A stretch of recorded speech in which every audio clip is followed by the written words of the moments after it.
Hey guys, Matt, IronTrap Garage. We, in the last couple of videos, we took our first little adventure of this spring, digging for old parts. And we picked up a bunch of 32 Ford stuff, and we went to a second property in Maryland and dug around for all kinds of stuff, which was like one of my favorite things on the planet to do since I was a little kid. So we got the truck here. We need to unload it. We're actually a little ahead of schedule, which is nice for once. We were planning on unloading this on a Monday. We got back on Thursday night, so today, Friday, we're gonna try and hurry up before we get some snow and get this all packed in the garage and then some of the stuff home. So we'll show you what we're getting. Luckily we have the tractor this time instead of at the estate where we were trying to load that chassis by ourselves with no tools, no lifting capabilities. So we should be able to get everything off pretty easily and get it all to its home, whether it's the warehouse or here. Yeah.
Alright, so unfortunately, on the drive home, all the bolts were just hand tight on a few things. We lost one wishbone, both wishbone mounts fell off, that front shock fell off. So we got to go over a few things and tighten some stuff up before we can even pull it out of the trailer, because it's not going to roll too well. So Steve and I are going to bolt some stuff back together and get it ready to pull out. Move these last little bit of parts and then we'll be good.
Just easier for us to guide it down than pull it out with the tractor. Yeah. I'll just clear everything. Oh yeah. Yeah. You would have just beat the brakes as we get it down. That's probably. It actually rolls too crazy. Here, take the chain off then if you don't want. I'm out. I got a chain. I'm out. It's probably easier for me to hold.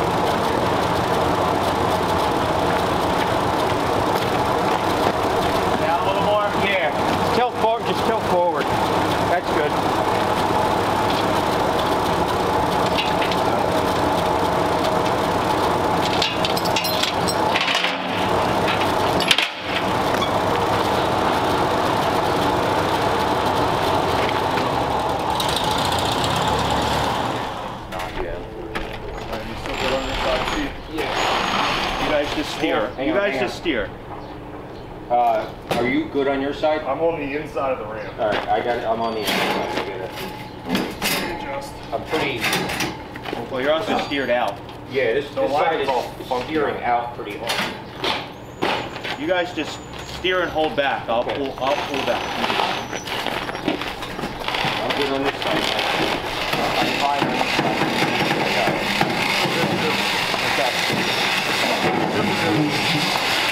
There you go. The toe was a little out. Yeah, the alignment's not right. What's in there? Get him, what's in there? Get him. What do you got? Get him. What do you got? Oh, what's in there? Get him. Get your chipmunks. Oh. Yeah, you gotta inspect everything, don't you? That's enough. That's enough coffee.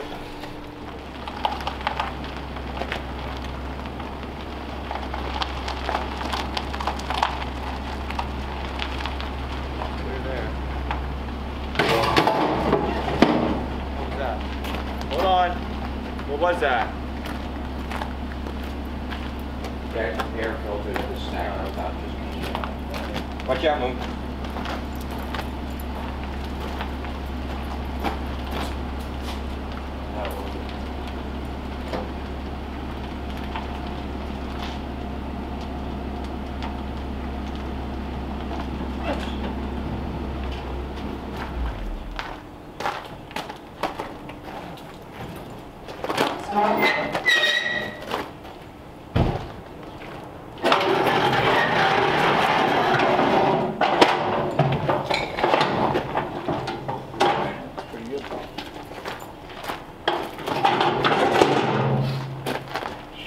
Right in. Sure, that's okay. Just gotta get all the parts.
Now we're down. Ready? That's working. Hurry. Alright, better get that cart Put it right on the edge. and then put it right on the edge of the pavement.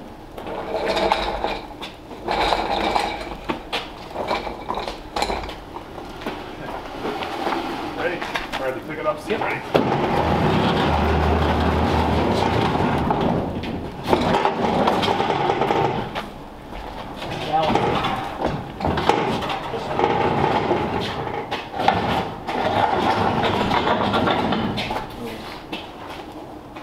Let's see where the cart's at. Oh. Yeah.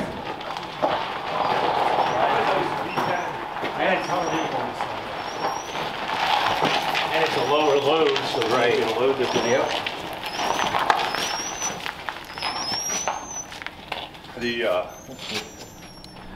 All right, so we proceeded to make a giant mess in the property. It's kind of mayhem. We had 1 week of a ton of space in the garage after reorganizing.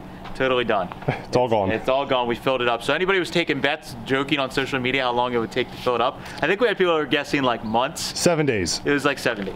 So we got our Cadillac flathead. This is all rebuilt. Especially on this side, you can see it has a little bit of surface rust here and there, but 40 over pistons on it. This thing was supposedly all rebuilt.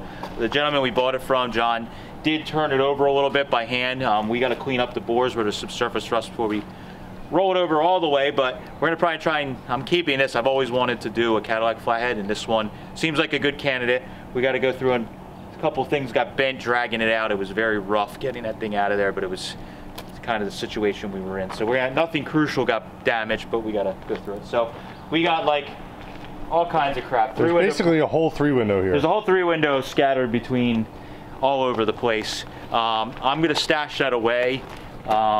I got to really go through and make a list of what is with the car, what I need. I think 90% of what you need to put it together is there. You just need to build it up. So I think it'll be a neat series for me to again show, kind of like we did on Mike's car, for anybody that says they can't afford to get into this hobby or wants something like, you know, a 3-window. This is the way you build a cheap 3-window. You buy a bunch of parts, you get a chassis, you build it up, and it takes time. So we're going to show, I think, that process. It'll be kind of neat to throw together. Use that word loosely, with a bunch of parts we have and an engine and stuff, put it together and build a really bitchin' chop 3-window that is, you know, the sky's the limit on whatever we want to do with it. So that's that stuff. Got the doors there. Got a fiberglass deck lid there that's going to be for sale. Oh yeah, we'll put that in the truck. Back half is there. The gentleman that bought this actually was, what the family said is he was working on this 3-window and he wanted a 3-window. We actually found notes of like, of a car that he really liked that he was copying. So he started to fix it, and he actually got the trunk area fixed up pretty good. He's got the, you know, trunk gutters and the rear panel in, and then we got all the other parts for that. So that is pretty nice. It's not quite as floppy as it probably was when he first got it. There is some not great work where they chopped it here, but I'll just have to massage it and work it and work with what we got. We have to check the back window to make sure it's square. Yeah, that's the big thing. Chassis in. We had we kind of, Mike and I were a little too trusting, and this thing literally, like, almost every bolt was like hand tight on it, and the rear, the pads is pointing to the ground because the pads were not welded to it or clamped very tightly. We had like the wishbone, the hairpins were like falling off. I showed that in the beginning. Yeah, so like we, luckily nothing really got damaged. This thing is kick-ass. It's got like everything new. We were driving home, I looked at the receipts. They're nice American stamping rails that he paid a chassis shop to build this chassis up. That's why it looks pretty good. And a lot of the hard work is done. We just got to go through and get the thing together. We got all this stuff here, and we're gonna go through it and see what we need, what we can put together. We're gonna be shooting a video. We'll probably shoot a couple updates on this because I think it'll be kind of fun to show what goes into all this kind of stuff. And we're gonna put the body back on, do all that stuff. So it'll be a future video very soon because literally we're out of space. So it's taking up a lot of room. Yeah, so we're kind of out of necessity gonna have to do this work. So we're gonna put the body back on. The body was being, you know, it was shot with epoxy and sealer, and they were doing body work on it, and then it kind of stalled or whatever happened. There's a little bit of work Matt's got to do up here. Yeah, something happened when they got it shipped to the buyer from Brookville. It got damaged to shipping. They got a whole new panel for this, but luckily I have the ability to hammer and dolly and planish hammer and work all that out. So I'll fix all that damage in it, leave this in so we don't have to cut into it, and keep moving forward. So we will put this all together. It'll be kind of fun to, this is like way too easy for me because I'm used to taking original stuff that's broken in half and totally screwed up. And this thing's like together, so we should be able to just kind of like slide it on. Now, of course, it is going to need to come apart for anybody screaming at us. I feel like we always in videos have to say the most obvious thing on the planet. We will slide it on for now. Yes, we will have to pull it apart to paint things and put the seals and blah, blah, blah, blah, blah. But that for now it'll be kind of fun to be able to throw it together and it'll look like a car. It'll store a whole lot easier when it's bolted together. And we're gonna try and hide it under the lift, and we're gonna look like we have a 32 factory in here for a little while, which will be kind of fun. So Mike's gonna take the stuff that we are either taking to the warehouse that's keeper or stuff that's for sale. He'll go through some of that and show you some of the neat stuff that we found at that second property, which will be pretty fun. And yeah, Steve and I got a whole day of getting all this stuff put away upstairs in here. Whatever, it's gonna be long day. Long day.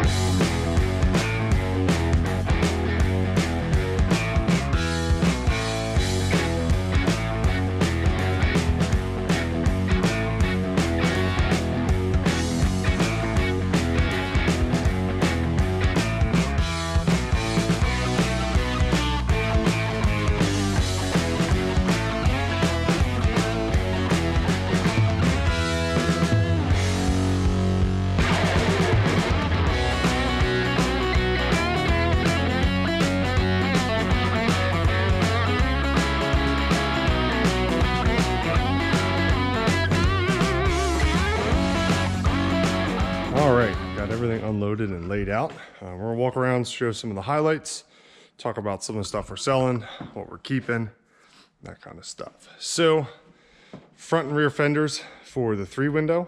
These will all be for sale. We're gonna put the car together without fenders. 5-window or like closed car dash besides 3-window. That'll be for sale. Brookville 3-window dash, that's for sale. This is the extra cowl top and sides from the Brookville Roadster that they sent because of the little bit of damage. These are gonna be for sale. We're just gonna fix what is on the car. New Walker radiator. I believe he might've just got another one for the car because it's got sent damaged. Just got a little ding here in the front of the tank. Other than that, it doesn't look like it was in a car at all. Not really sure, but looks like a good usable radiator. Set up for a small block, 1 water neck, top and bottom. It is also set up for a filled grill shell. Has a water neck on the back side. I have to talk to Matt. We may keep that and use it for one of the other cars. I'm not sure. This is a Walden Speed Shop roof insert for a 5-window. These are really, really nice. They're supposed to fit, pretty much drop right in. That'll be for sale. 32 hood sides, 32 running boards. I believe these are new reproduction, all for sale. Bit of a 3-window floor. Fiberglass deck lid. This was our only casualty on the whole trip. Some things shifted and the car front tire ended up on top of the backside. It broke a little bit there, but that was our only casualty, which is not too bad. Grill shell insert, 3-window fiberglass garnish molding. That'll be for sale. This is a little bonus. When we got there, there was extra LaSalle transmission parts. So there's 3 top shift cases, 2 tail housings for LaSalle. There's a 50 Olds tail housing in there with all the shafts and gears. There's a Chevy V8 to LaSalle adapter. There's also a 50 Olds trans. It was in the crate from when he bought it, so I pull that out, look at it, make sure it's good. All the LaSalle stuff is going to be kept. It looks like this one was converted to, is that the one for the, this looks like early Ford pattern. This one might have been in the process of being shortened for an early Ford. But all this stuff is going to stay. Spares for Matt. The 50 Olds trans will be sold. We don't need that. Some more LaSalle parts. Neat moon tank with a front spreader bar to go on the front of one of the cars. I don't know if he had it for the Roadster, but that'll be for sale. There's 4 steering boxes. I believe they're all F1 or F100. Set of front split wishbones. Already has bungs welded in it, headlight bars. These are all the steering boxes. Brand new reproduction front spindles. Magnesium 301 quick change. That'll be for sale. Culver City. It's a real neat piece. Headlights, taillights, fog lights. Brand new 4-barrel carbs. It has a dual quad setup on it on the small block in the car. I think we're gonna pull it off, put all this together and sell it as a complete unit and put a single barrel or a single 4-barrel intake on the car. 32 Ohio plates. I gotta talk to Matt. He may actually hang on to these because they're 32. Brand new set of guide headlights. Another brand new set of guide headlights with the marker lights. There was actually 4 sets of headlights with the Roadster. We put a set aside for the Roadster. We put another set aside for the Model 8 Coupester. So that is all the stuff that we got with the 32 estate. Now we're gonna go through the little bit that we got on our second stop. Stock LaSalle or Cadillac heads, those will be for sale. Truck flathead oil pan. This is for the early engines. This has a removable lower bell housing, so you can take the do a clutch job without dropping the oil pan. This will be for sale. These are pretty sought after because it has the second piece there, which is usually missing. 8BA oil pan, some timing covers, unknown flywheel. I gotta count the teeth and figure out what it fits. Neat timing or quick change rear cover. I gotta talk to Matt. He may be keeping that. Some lights, 2 Vertex magnetos. This gauge panel Matt fished out of that bin. This is actually, Matt and I were talking, I think this is the first piece of banger speed equipment he has ever found in the wild. A neat 2.2 Burns banger intake. Some random Solex carbs we grabbed. Really neat Packard ignition, like store display. I'm sure there's some stuff here that we're missing, but that was neat to grab and save. Air cleaner off the flathead Cadillac. Neat Ajax springs stuff. Some NOS parts that we saved from getting scrapped. A ton of Champion and AC spark plug boxes. Some oil cans, random carbs that we grabbed. Sirens, 32 to 4 steering box. I believe that's 33.4. 28, 29 gas tank. Really neat adapter. We were baffled on it for a little while, but it is Hemi, like a long bell Hemi to a hydro stick or a slant pan hydromatic. Kind of an oddball adapter, but we grabbed it just because it's different. You don't see them very often. And then all the broken speed equipment. Unfortunately, the flathead stuff was all in a fire. They were on like freshly rebuilt engines and the guy's shop burnt down. So a bunch of them, they all have a little bit of damage that needs to be addressed. They need to be cleaned up. Unfortunately, this Edelbrock or this Edmunds Olds intake, I believe it is 303, 324. I need to set it on the engine to double check, but it's got a broken water crossover on the front. So I don't know where that came from, but it was sitting outside in the weeds, and I'm glad we saved it. So that's the majority of the stuff that we got. We're gonna work, Matt and Steve are gonna work on that Roadster, putting it back together. I'm gonna work on putting all this stuff away, start organizing it. A lot of this is gonna be at Charlotte and Carlisle. Some of it will be listed on the IronTrap finds page, but a good portion of it is gonna be set aside for those 2 events. So we will see you guys there. I'm not sure of our spaces for Charlotte. I'll put them right here.